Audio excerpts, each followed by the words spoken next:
มรดกล้ำค่า3สิ่งที่พ่อแม่ควรมีไว้ให้ลูกติดโต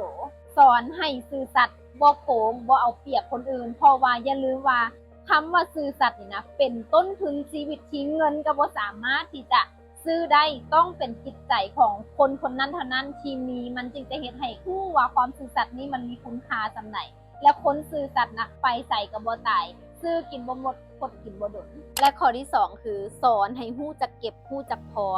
และเห็นค่าในสิ่งที่ตัวเองมีอย่าไปหลงของแพงจนฟุ่มเฟือยเพราะว่าอย่าลืมว่ามื้อที่เฮาบ่อยู่แล้วเฮาเป็นพ่อเป็นแม่นี่ถ้าเฮาตายไปลูกของเฮาเขาต้องยืนด้วยตัวเองให้ได้ฉะนั้นการเก็บเป็นการออมเป็น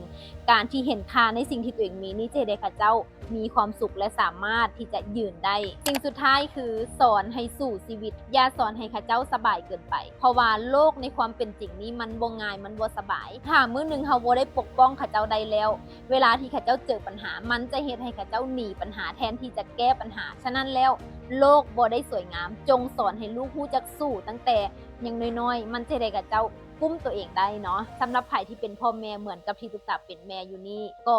ลองมาพิมพ์คอมเมนต์ว่ามื้อนี้ลูกของเจ้าอายุจักปีแล้วเราจะได้มาแชร์ไอเดียกันหรือมีคำถามอย่างพิมพ์คำถามไว้แล้วตุ๊กตาจะมาอัดคลิปให้เนาะแล้วเจอกันใหม่ในคลิปหน้าสบายดี